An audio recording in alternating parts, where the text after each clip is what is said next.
أهلا بيكم في حلقة جديدة يمكن تكون من أصعب الحلقات اللي هنتكلم فيها.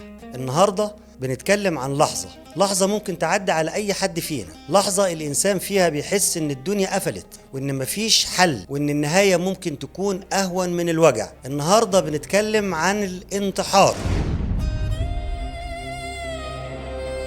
مش عشان نخوف لكن عشان نفهم وننقذ قبل ما حد يضيع. في ديننا الحياة مش ملكنا، دي أمانة، وربنا سبحانه وتعالى قال في محكم آياته: بسم الله الرحمن الرحيم: ولا تقتلوا أنفسكم إن الله كان بكم رحيما.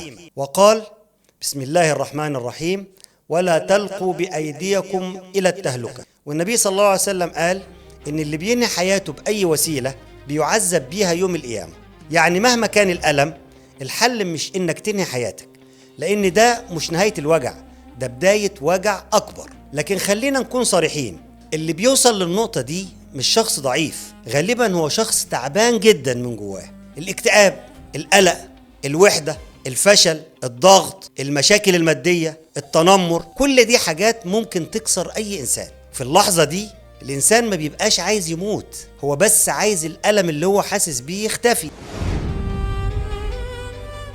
وعشان كده بنشوف إن الموضوع مش مرتبط بالفقر بس، ولا الجهل، ولا حتى الفشل. في ناس عندها شهرة ونجاح لكن ما قدرتش تكمل، زي روبن ويليامز اللي كان بيضحك العالم كله لكنه كان بيعاني من اكتئاب شديد، وزي شيستر بيلينجتون صوته كان مليان قوة لكن جواه كان فيه وجع كبير، وزي كورت كوبين اللي كان رمز الجيل كامل لكن النهاية كانت مأساوية. يعني الموضوع مش بسيط ومش بعيد عننا، ولو جينا نبص على مصر هنلاقي ان الارقام يمكن اقل من دول كتير، لكن ده مش معناه ان المشكلة مش موجودة عندنا. في اخر 5 سنين المعدلات بتتراوح تقريبا من 2 ل 4 حالات لكل 100,000 شخص سنويا، يعني من 20 ل 40,000 حالة في كل مليون، واغلب الحالات بتكون من الشباب، والرجالة أكتر من الستات. لو بصينا على الشهور القريبة زي مارس وإبريل، المتوسط بيقول إن ممكن نفقد حوالي من 25 ل 30 شخص في الشهر الواحد، يعني تقريبا كل يوم في روح بتختفي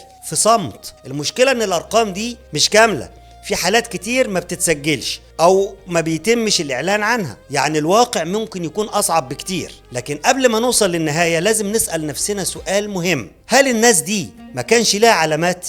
الحقيقة كان ليها. واحد بيبدأ يتكلم عن الموت بشكل متكرر، واحد انعزل فجأة، واحد فقد الشغف بكل حاجة في الحياة، واحد بقى متهور، واحد بيودع الناس بطريقة غير مباشرة. دي مش صدفة، دي استغاثة. ولو شفت حد كده ما تسيبوش. كلمة ممكن تنقذ حياة، مكالمة ممكن تفرق، وجودك جنب حد ممكن يكون السبب انه يكمل حياته. ولو انت نفسك سامعني دلوقتي وحاسس انك تايه ومفيش امل، أنا عايز أقول لك حاجة مهمة جدا: الإحساس ده مؤقت، حتى لو طول فهو في النهاية مؤقت، لكن القرار اللي ممكن تاخده ده قرار نهائي. ما تاخدش قرار نهائي وانت في لحظة مؤقتة.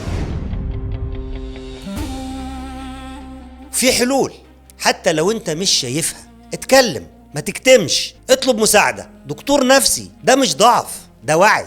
قرب من ربنا، غير يومك حتى بحاجة بسيطة، ابعد عن اي حاجة بتزود الضغط عليك. اهم حاجة ما تكونش لوحدك. الحياة ممكن تكون تقيلة لكن مش دايما هتفضل كده. في ناس كتير كانت في نفس المكان وقدرت تطلع من الحالة دي. في نهاية الحلقة حياتك لها قيمة حتى لو انت مش شايف ده دلوقتي. في ناس بتحبك، ده اكيد، حتى لو انت حاسس انك لوحدك. وكل لحظة صعبة ممكن تعدي لو استنيت شوية وطلبت مساعدة. ما تخليش لحظة ضعف تنهي حكاية كان ممكن تكون بداية. حفظ الله الجميع.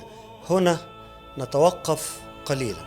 أشكركم وإلى لقاء آخر في حلقات أخرى قادمة.